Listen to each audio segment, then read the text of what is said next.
मैं अपनी जिंदगी का वाकया मैं आपको सुना रहा हूँ। कसम खुदा की मैंने मुहासिबा किया है, मिंबरे रसूल पर खड़े होकर बोल रहा हूँ। ये सच्चा वाकया मैं आपको सुना रहा हूँ। बहुत गुर्बत में मेरी जिंदगी गुजरी है और कुर्बान जाओ, रमजान का महीना है, 13 तारीख है, मैं कलकत्ते में हूँ। ओह, उस वक्त ये मोबाइल नहीं था। अब मोबाइल होगा, आज से 25 साल पहले की बात मैं आपको बता रहा हूँ। तो मैंने घर फोन किया, तो पता ये चला कि मेरे घर में बच्ची पैदा हुई है। एक बेटी पहले पैदा हुई थी, ये दूसरी बच्ची पैदा हुई। हाय, मैंने फोन काट दिया। मगर इतनी गुर्बत है, एक बेटी पहले से थी, दूसरी आ गई। अल्लाह अल्लाह अल्लाह। और मैं आपको बताता चलूं, क्या शैतान ने मुझे चक्कर लगाया। ओ ईद के नमाज के बाद जब मैं घर गया और कुर्बान जाओ, और मेरे साला की बीवी, उन्होंने बच्ची को लाकर मेरे गोद में दिया। ये बच्ची है। हाय हाय, मेरे हाथ आगे नहीं बढ़ रहे थे, मैं उस बच्ची को उठाऊं। बहुत मुश्किल से मैंने उस बच्ची को अपनी गोद में लिया। कुर्बान जाओ, कसम खुदा की कहता हूँ कि अल्लाह तबारक व तआला को अब वो क्या मसलहत है, अल्लाह से बेहतर कोई नहीं जानता है। इस बच्ची के पैदा होना था, इस बच्चे की पैदाइश में अल्हम्दुलिल्लाह अल्लाह पाक ने मेरी जिंदगी में वो बरकतें अता फरमाई। फिर मैं पीछे पलट कर नहीं देखा। और कुर्बान जाओ, अल्लाह अकबर कबीरा, किधर से माल आ रहा था, किधर से पैसा आ रहा था, मैं अंदाजा नहीं लगा रहा था। और कुर्बान जाओ, अल्लाह तबारक व तआला ने हलाल तरीके से रोजी में इतनी बरकत दी, इतनी बरकत दी कि मैं आपको बता नहीं सकता। मैंने अपनी जिंदगी मुहासिबा की। आज मेरे पास जो कुछ भी है, ये अल्लाह का करम है। अल्लाह ने मुझे नवाजा। इस बच्ची की पैदाइश होने के बाद अल्लाह तबारक व तआला ने मुझे कह लीजिए कि गनी कर दिया। इसलिए बच्ची पैदा हो, और इसमें हदीस के अंदर में भी है कि जिस घर में सबसे पहले बेटी पैदा हो, सबसे पहले बेटी, मान के लड़का शादी किया और पहली औलाद बेटी हो जाए, तो अल्लाह उस घर में रोजी को 10 गुना बढ़ा देता है। क्या गुना बढ़ाता है? अरे बोलो भाई। सोए हुए नसीब को जगाती है बेटियां, बेटों से कम न समझो इन्हें दोस्तों कभी। सोए हुए नसीब को जगाती है बेटियां, एक अजनबी के घर को, एक अजनबी के घर को बसाने के वास्ते, एक अजनबी के घर को, एक अजनबी के घर को बसाने के वास्ते, बाबुल के घर को छोड़ के जाती है बेटियां, बाबुल के घर को छोड़ के जाती है बेटियां। सोए हुए नसीब को जगाती है बेटियां। और मैं आपको बताता चलूं कि जितनी मोहब्बत बेटियां अपने माँ बाप से करती हैं, उतनी मोहब्बत बेटा नहीं करता। बोले बात सही कि गलत? जल्दी बोलिए। जितनी जल्दी बोलो भाई। जितनी मोहब्बत बेटी बाप से करती है, माँ से करती है, उतनी मोहब्बत बेटा नहीं कर सकता। वो लाख कोशिश कर ले, वो उतनी मोहब्बत नहीं कर सकता। एक आवाज लगा दो बेटी को, आप आंगन में पहुंच जाओ तो सही, एक आवाज लगा दो, 4 साल 5 साल की बच्ची हो, 10 साल 15 साल की बच्ची हो, बेटी प्यास लगी है, फौरन पानी लेकर हाजिर हो जाए, खड़ी हो जाए। अब बेटा को बोलिए, सुनेगा ही कान से, निकालेगा इस कान। माँ बाप की सदाओं पे, माँ बाप की सदाओं पे लब्बैक बोल कर, माँ बाप की सदाओं पे लब्बैक बोल के माँ बाप की सदाओं पे, माँ बाप की सदाओं पे लब्बैक बोल के बेटों से पहले दौड़ के आती है बेटियां, बेटों से पहले दौड़ के आती है बेटियां, सोए हुए नसीब को जगाती है बेटियां। खुशनसीब है जनाब सलीम साहब जिनकी बेटी की शादी का ये मौका है। मैं दुआ करता हूँ अल्लाह इस बच्ची की जिंदगी में बाहर पैदा फरमा दे, बरकत नाज़िल अता फरमा, अल्लाह इस बच्ची की उम्र लंबी अता फरमा और साथ ही साथ अल्लाह इस निकाह में खैर बरकत अता फरमा। अच्छा साथ ही साथ अब पता नहीं इधर जहेज है कि नहीं है। जहेज है भाई, जहेज लेते थे शादी में, जहेज है, ये भी है। अच्छा ये भी है। अच्छा देखिएगा अभी उत्तर प्रदेश का इस सच्चा वाकया मैं आपको सुना रहा हूँ। उत्तर प्रदेश का एक हमारा हिंदू नौजवान मिसाल कायम कर दिया। तिलक में 13 लाख रुपए उनको मिले थे, तिलक में 13 लाख रुपए उनको मिले थे, जिसको जहेज कह लीजिए। हमारे यहाँ जहेज बोलते हैं, उनके यहाँ तिलक बोलते हैं। और वो लड़का बारात आया, बारात जब पहुंची, जब मंडप में लड़का बैठा तब लड़की को बुलाया जा रहा, लड़की का रो रो कर बुरा हाल है, लड़की आ ही नहीं रही है।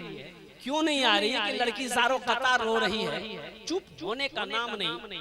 तो लड़के को पता चला कि भाई आखिर क्या बात है, लड़की शादी नहीं करना चाह रही है या हम पसंद नहीं है, क्या वजह है, जरा पता तो करो। है ये लड़का जब पता करने लगा तो पता ये चला कि लड़की का बाप जिस घर में रहता है, लड़के अपनी बेटी की शादी करने के लिए तिलक लड़का का दामाद को देने के लिए 13 लाख रुपए में घर को बेच दिया है। यानी बेटी विदा होगी, बाप को घर छोड़ना पड़ेगा। ये इकलौती बेटी है। ये बेटी इसलिए रो रही थी कि मेरी डोली तो उड़ जाएगी, हम ससुराल तो चले जाएंगे, हमारा घर तो बस जाएगा, लेकिन मेरा बाबा, मेरा पिताजी जो बचपन में मुझे पाल पोस कर बड़ा किया, वो बेघर हो जाएगा। ऐसी शादी मुझे नहीं करनी। ओ नौजवान, मैं उनको सलाम करता हूँ, सैल्यूट करता हूँ उस नौजवान मनीष को। उसको पता चला कि ऐसी बात है। ओ मेरे ससुर ने घर बेचकर पैसा मुझे दिया है। उन्होंने घर फोन किया कि तुरंत वो 13 लाख रुपए लाया जाए। वो 13 लाख रुपए अब कुछ देर में वो हाजिर किया गया। ये नौजवान अपने ससुर के हवाले किया कि अब्बा मुझे ये पैसा नहीं चाहिए, आपकी बेटी के साथ हम फ्री में शादी करेंगे, एक चमन्नी में आपसे नहीं लूंगा और कुर्बान जाओ। ये मिसाली शादी रहा। इसलिए मेरे भाइयों, मेरे नौजवानों, एक बात याद रखना, खुदा की कसम, खुदा की कसम, ये जहेज लेना ये रिश्वत है, रिश्वत है, रिश्वत है। रिश्वत लेना हराम है, रिश्वत देना हराम है। और कुर्बान जाओ, रिश्वत लेने वाला भी जहन्नमी है, रिश्वत देने वाला भी जहन्नमी है। मुसलमान रिश्वत नहीं लेता, मुसलमान हराम नहीं खाता। और कुर्बान जाओ, मुसलमान तो हलाल खाता है, मुसलमान हलाल कमाता है। और कुर्बान जाओ, अल्लाह के नबी जनाब मोहम्मद रसूलुल्लाह सल्लल्लाहु अलैहि वसल्लम की सबसे चहीती बेटी हजरत सैयदा फातिमा ज़हरा रदियल्लाहु ताला अन्हा की शादी हुई। देखिएगा सबसे बड़ी बात यह है कि बेटी की शादी में बेटी वाले का एक चमन्नी भी खर्च नहीं है, एक चवन्नी भी खर्चा नहीं है। लेकिन पता नहीं है, सलीम भाई से पूछिए, कलीम साहब से पूछिए और बेटी वालों से पूछिए, कितनी बच्चियों की उम्र ढल गई, शादी नहीं हुई इसी जहेज के चक्कर में। मुसलमानों, तुम कहते हो हम जन्नत में जाएंगे, इतनी बड़ी दाढ़ी, लंबा कुर्ता, सर में टोपी, अब बेटी वाला से लिया 3 लाख टका, आई बोल रहा हम जन्नत में जाएंगे। जन्नत इतनी सस्ती नहीं है, कुर्बान जाओ, जन्नत इतनी सस्ती नहीं मेरे भाई। इसलिए मैं आपको बता दूं कि सबसे बड़ी बात यह है कि बेटी की शादी में एक चमन्नी तक खर्चा नहीं है। हजरत फातिमा ज़हरा रज़ियल्लाहु तआला अन्हा का निकाह हुआ तो अल्लाह के नबी जनाब मोहम्मद रसूलुल्लाह सल्लल्लाहु अलैहि वसल्लम, हजरत अली, अब मैं पूरी तफसील के साथ नहीं जाना चाहता, हजरत अबू बकर सिद्दीक रज़ियल्लाहु तआला अन्हु ने पैगाम दिया, आपने मना फरमाया। हजरत उमर फारूक रज़ियल्लाहु तआला अन्हु ने पैगाम दिया, आपने मना फरमाया। फातिमा भी छोटी है, हजरत अली तशरीफ लाए। अली क्या बात है, फातिमा का पैगाम लेकर आए हो या रसूल अल्लाह, और कुर्बान जाओ, आपने फरमाया ठीक है जाओ इंशाअल्लाह, इंशाअल्लाह फरमाया और कुर्बान जाओ। निकाह की बात हो गई तो अल्लाह के नबी सल्लल्लाहु अलैहि वसल्लम इरशाद फरमाते हैं कि अली महर में क्या दोगे? कहा कि या रसूलल्लाह मेरे पास तो कुछ नहीं है। हजरत अली रज़ियल्लाहु तआला अन्हु का मदीने में अपना घर भी नहीं था। यहाँ तो हम लोग लड़का ढूंढते हैं, वीआईपी होना चाहिए। लड़का वीआईपी है, कैसा वीआईपी है? वो लड़का खड़ा होके मुक्ता है, लड़का वीआईपी है।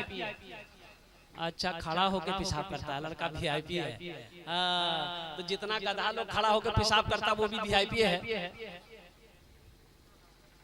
लड़का की बहुत कमाई है, सरकारी नौकरी है, और तनख्वाह कितनी है? बोला तनख्वाह तो कम है लेकिन ऊपरी कमाई बहुत है, ऊपरी कमाई है। लड़का रिश्वत खाता है, लड़का रिश्वत लेता है, ऊपरी कमाई बहुत है।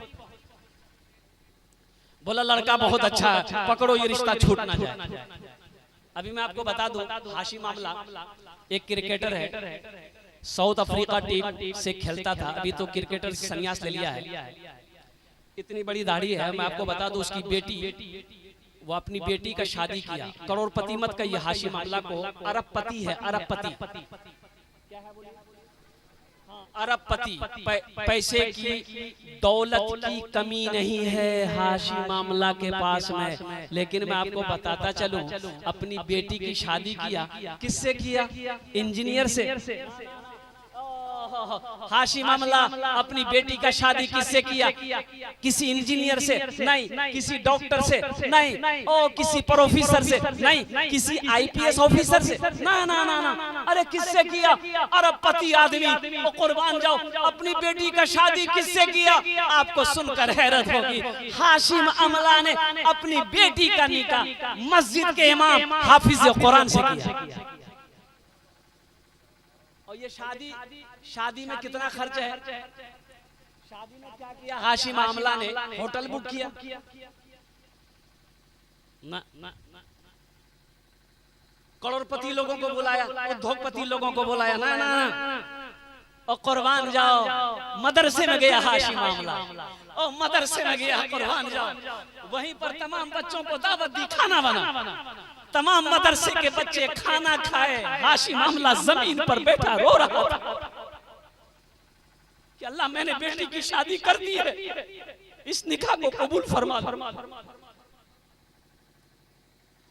बेटी की निकाह करो, शादी करो, दौलत देखकर मत करो, जमीन देखकर मत करो, जायदाद देखकर मत करो, दीनदारी देखो कि दीनदारी है कि नहीं। ये हम नहीं कहते, अल्लाह के नबी जनाब मोहम्मद रसूलुल्लाह सल्लल्लाहु अलैहि वसल्लम ने इरशाद फरमाया कि रिश्तेदारी में कोई हसब नसब देखता, खानदान देखता है, और कोई हुस्न जमाल को देखता, खूबसूरती को देखता है, कोई मालो ज़र देखता, पैसा को देखता है। तुम दीनदारी को तरजीह दो, जिस घर में दीनदारी हो उस घर में रिश्ता करो। समझीदा नमाजी है कि नहीं है? जो लड़का मेरा दामाद बनेगा नमाजी है कि नहीं है? जिस लड़की को बहू बनाकर हम घर में लाएंगे उसका बाप नमाजी है कि नहीं है? उसकी माँ नमाजी है कि नहीं? लड़की नमाजी है कि नहीं? ये सब देखने वाली चीज में है भाई।